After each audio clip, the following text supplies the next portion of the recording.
Ողջույն, պատվարժան հետևորդներ, այս ձևաչափով շարունակում ենք քննարկել մեր երկրի ներքին եւ արտաքին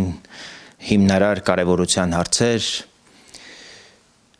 Նախորդին տեղի ունեցած սահմռկեցուցիչ այդ սպանությունից հետո բազմաթիվ տեսակետներ, բազմաթիվ վերլուծություններ եմ հասցրել ընթերցել, բայց հիմնարար մի քանի կարևոր արձանագրումներ պետք է անել խորքային հետևությունների համար, որովհետև առաջիկա գործընթացները մեր երկրի համար ունեն պատմական եւ ճակատագրական նշանակություն, որովհետև արտաքին քաղաքական, ներքին քաղաքական ահռելի, այսպես մարտահրավերների փունջ ունենք մեր երկրի առջև եւ դրանք հաղթահարելու համար հաստատապես տեղի ունեցածը եւ ընդհանրապես մեր երկրում քաղաքական մթնոլորտը ամենևին չի նպաստում այդ ծավալին եւ այդ մասշտաբներին, այդ իրողությունների եւ մարտահրավերների։ Ընդհանրապես քրեական աշխարհի ներթափանցումը քաղաքականության մեջ պետք է ասել, որ ամենածանր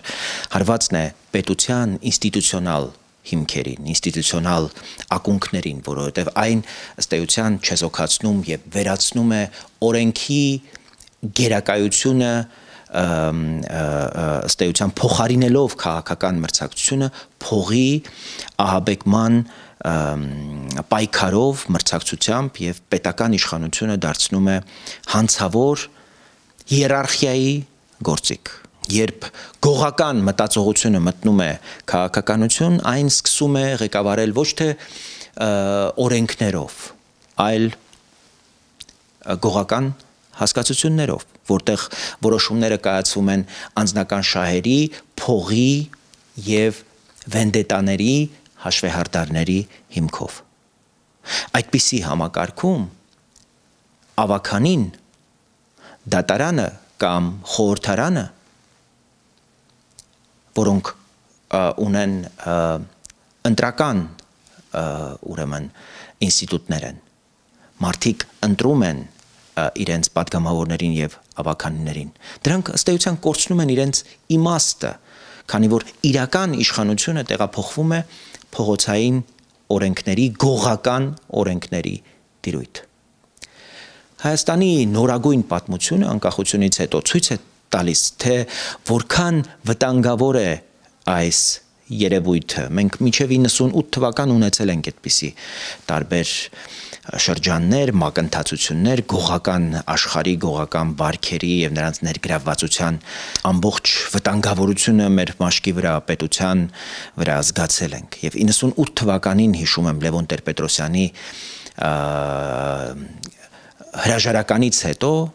նոր իշխանությունը Ռոբերտ Քոչարյանի գլխավորությամբ հենց քրեական աշխարհի հետ սկսեց կառուցել իր իշխանության հիմքերը, իր իշխանության հենարանը, Հայաստանից արտաքսված գողականներին վերադարձնելով Հայաստան եւ նրանց փողոցային աջակցությամբ էլ ապահովելով իր ռեժիմի ընտրությունը եւ այնուհետև այդ ռեժիմի կայունությունը։ Դրան հաջորդեց արդեն պատասխան քայլը Ռոբերտ Քոչարյանի կողմից գողական աշխարհին, որը դրսևորվեց նրանց ինտեգրմամբ բիզնեսում, սկզբում, հետո արդեն քաղաքական կյանքում, քաղաքական կուսակցություններում, այս կամ այն գործիչը գործուղվեց այս կուսակցություն, այն քաղաքական ուժ եւ սկսեցին տարբեր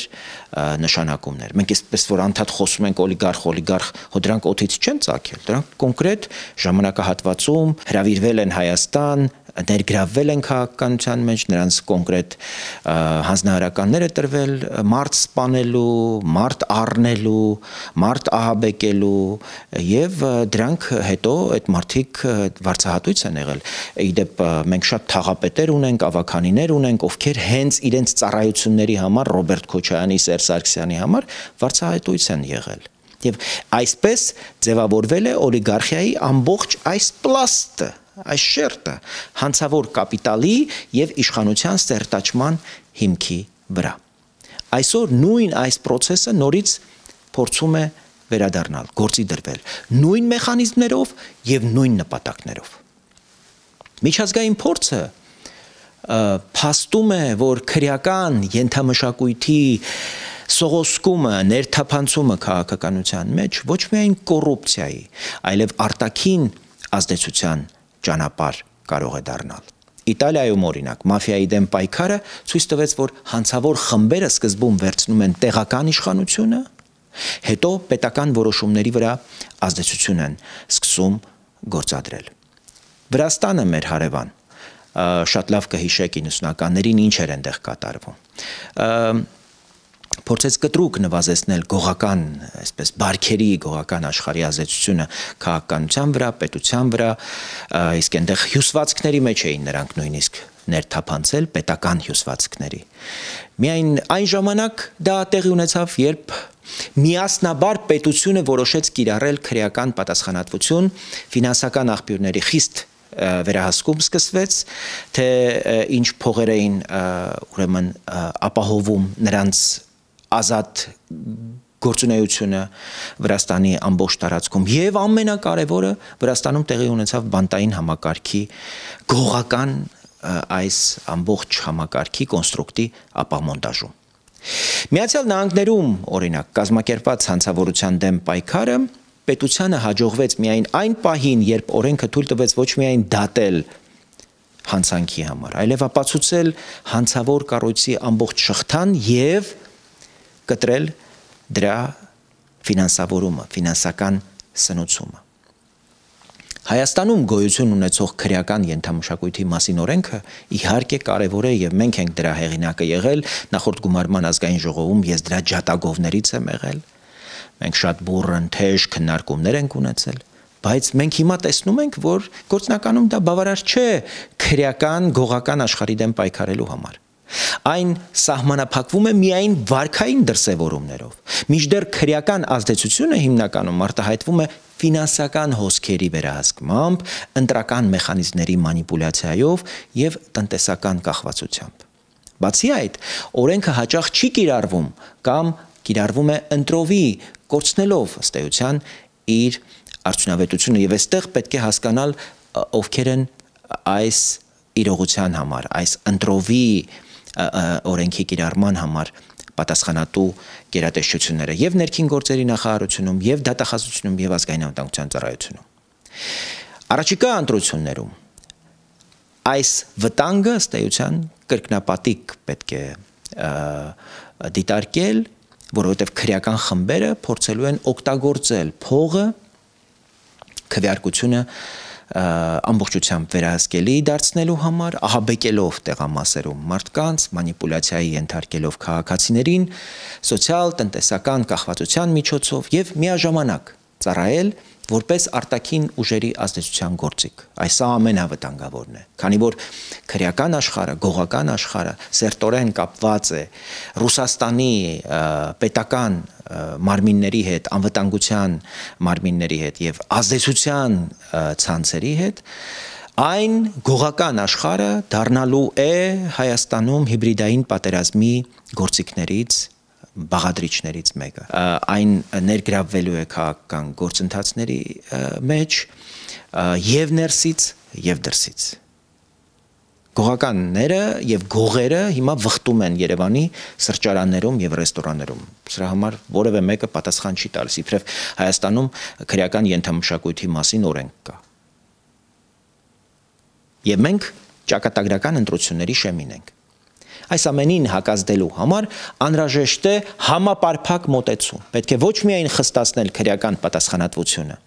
այլև կտրել ֆինանսական աղբյուրները, ապահովել ընտրությունների լիարժեք պաշտպանությունը, սահմանել օրենքով քաղաքական իրավունքների սահմանափակում հանցավոր խմբերի